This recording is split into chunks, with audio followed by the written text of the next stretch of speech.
এবার কাশ্মীর নিয়ে মোদির ষড়যন্ত্র উঠে এসেছে সংবাদ মাধ্যম আল জাজিরার প্রতিবেদনে। ইতিহাসের অন্যতম গুরুত্বপূর্ণ ও শ্বাসরুদ্ধকর পরিস্থিতির মুখে দাঁড়িয়ে রয়েছেন নরেন্দ্র মোদি। পাকিস্তানে যে কোনো মুহূর্তে হামলা চালাবে ভারত, এমন বিস্ফোরক তথ্য উপমহাদেশের আকাশে ছড়াচ্ছে যুদ্ধের গন্ধ। পাল্টাপাল্টি যুদ্ধে কি ধরনের পদক্ষেপ নিতে পারে ভারত, আর এর জবাবে কিভাবে প্রতিক্রিয়া জানাবে পাকিস্তান?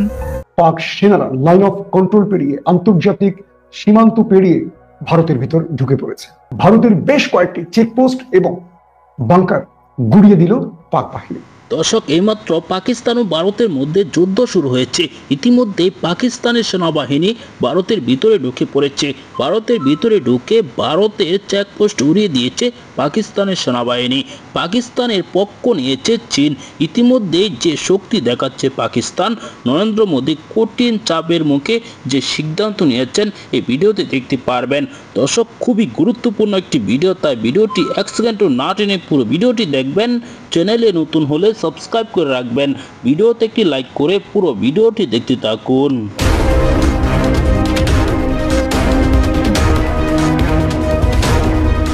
উপমহাদেশ ভাগের পেরিয়েছে ৭৮ বছর। এর মধ্যে ১৯৭১ সালে নিজেদের গুরুত্বপূর্ণ অংশকে হারাতে হয়েছে পাকিস্তানকে। ৫৪ বছর পর আবারও রয়েছে দেশ ভাগের শঙ্কা।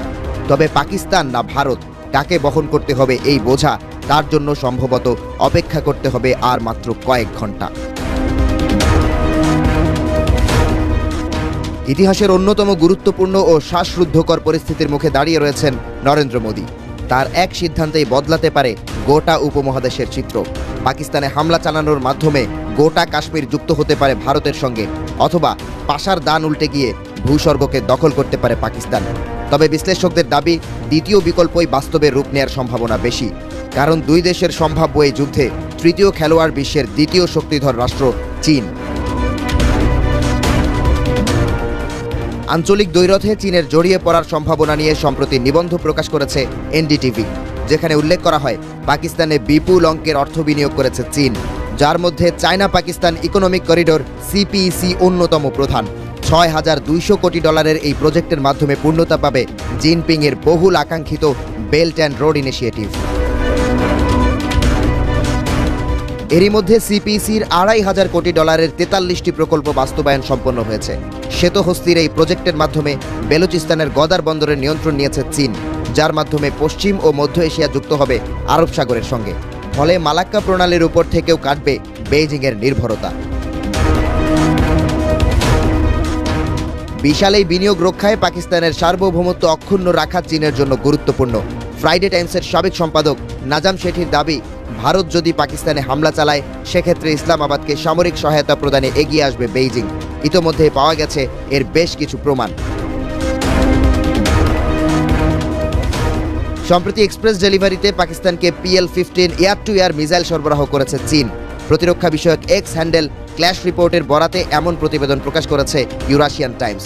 ইতোমধ্যেই মিসাইলের ছবি প্রকাশ করেছে পাকিস্তান এয়ারফোর্স। ভারতের অত্যাধুনিক রাফায়েল বিমানে ব্যবহার করা হয় মিটিওর ও মিকা লং রেঞ্জ মিসাইল, তবে এই ক্ষেপণাস্ত্রগুলোর চেয়েও শক্তিশালী চীনের PL-15।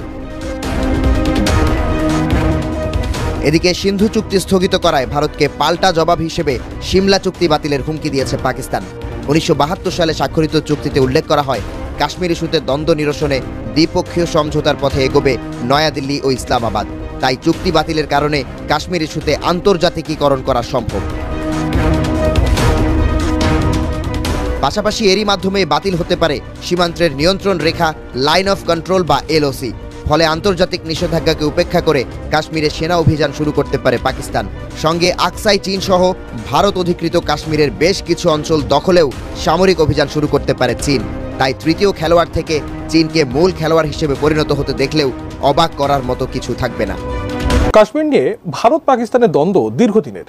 সম্প্রতি ঘটে যাওয়া পেহেলগামের সন্ত্রাসী হামলার ঘটনা সেই দ্বন্দ্ব নতুন করে উস্কে দিয়েছে।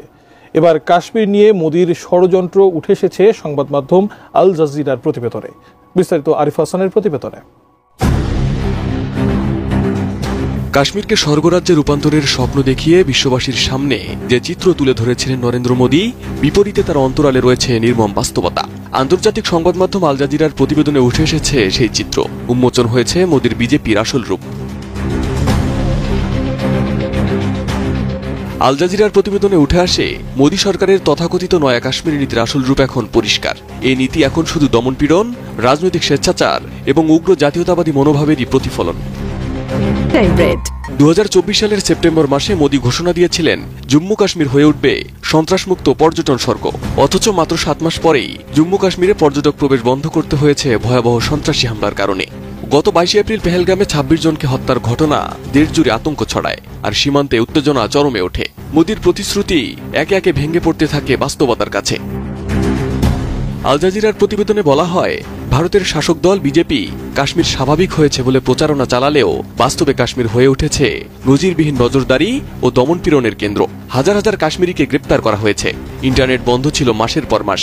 নির্বাচনী সীমারেখা পুনর্নির্ধারণ করে হিন্দু সংখ্যাগরিষ্ঠ অঞ্চলকে রাজনৈতিক সুবিধা দেওয়া হয়েছে। এসবই ছিল একটি সুপরিকল্পিত জনমিতিক রূপান্তরের অংশ।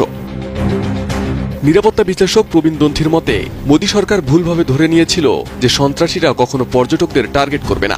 পেহেলগামের হামলা সেই ভুলের পরিণতি। তিনি বলেন, কাশ্মীরের বাস্তবতা থেকে নয়াদিল্লি বিচ্ছিন্ন হয়ে গেছে। কাশ্মীরিদের সঙ্গে আলোচনা ছাড়া কোনো স্থায়ী সমাধান সম্ভব নয়। অন্যদিকে পাকিস্তানের সঙ্গে পানি নিয়ে পুরনো সিন্ধু চুক্তি স্থগিত করেছে ভারত। বিশ্লেষকদের মতে এটি শুধুই রাজনৈতিক প্রতিশোধ, যা দুই দেশের লাখো মানুষকে বিপদে ফেলতে পারে। আল জাজিরা বলছে, মোদী প্রশাসন কাশ্মীর সংকটকে রাজনৈতিকভাবে ব্যবহার করছে দেশের অভ্যন্তরে উগ্র জাতীয়তাবাদকে উস্কে দিতে। শুধু তাই নয়, হামলার পর দেশ জুড়ে কাশ্মীরি এবং মুসলমানদের বিরুদ্ধে উগ্র মনোভাব প্রকাশ পেয়েছে। কাশ্মীরি ভাড়াটিয়াদের উচ্ছেদ, চিকিৎসা সেবা থেকে বঞ্চিত করা, এমনকি সামাজিক মাধ্যমে ঘৃণার বিস্তার এসবেরই প্রমাণ। রাষ্ট্রবিজ্ঞানী সুমন্ত্র বোস আল জাজিরাকে বলেন, বিজেপি সরকার কাশ্মীরকে আদর্শিক যুদ্ধক্ষেত্র মনে করে। পরিবর্তনের কোনো ইচ্ছে নেই তাদের। আল জাজিরার বিশ্লেষণে উঠে আসে, কাশ্মীরের সংকট আর সন্ত্রাসবাদ নয়, বরং বিজেপির নয়া ভারত নির্মাণের প্রকল্পেরই একটা উপাদান। তাই প্রশ্ন ওঠে, মোদীর কাশ্মীর নীতি কি আসলেই কাশ্মীরিদের জন্য, নাকি উগ্র জাতীয়তাবাদকে ব্যবহার করে ক্ষমতা নিজের করে নেওয়ার ষড়যন্ত্র? প্রিয় দর্শক, সম্পূর্ণ ভিডিওটি দেখলেন।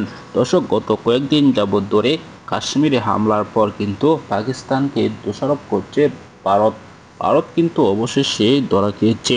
ভারতের নরেন্দ্র মোদীর ষড়যন্ত্রের কারণে কিন্তু যে কাশ্মীরে হামলা হয়েছে সেটি এখন প্রমাণিত। আন্তর্জাতিক মিডিয়ায় কিন্তু এরকমই বলছে। আল জাজিরা তিনি আন্তর্জাতিক মানের একটি মিডিয়া, তারা কিন্তু এগুলা প্রচার করছে। ইতিমধ্যেই কঠিনভাবে ফেঁসে গিয়েছেন ভারতের প্রধানমন্ত্রী নরেন্দ্র মোদী। যুদ্ধ যেভাবে শুরু হতে যাচ্ছে, চীন যেভাবে পাকিস্তানের সাপোর্ট নিয়েছে, এবার পাকিস্তানকে কেউ ঠেকাতে পারবে না। ইতিমধ্যেই জানা যাচ্ছে কাশ্মীর পাকিস্তানের দখলে চলে যাবে বলে ধারণা করা যাচ্ছে। দর্শক, আপনারা এই ভিডিওতে যে তথ্যগুলো পেয়েছেন, এসব বিষয় নিয়ে আপনার কি মতামত জানাবেন। পরবর্তী ভিডিওগুলো পেতে চ্যানেলটিকে সাবস্ক্রাইব করে পাশে থাকা বেল বাটনটি অন করে দিবেন। ভিডিওতে একটি লাইক করে শেয়ার করে অন্যদেরকে দেখার সুযোগ করে দিবেন। আসসালামু আলাইকুম।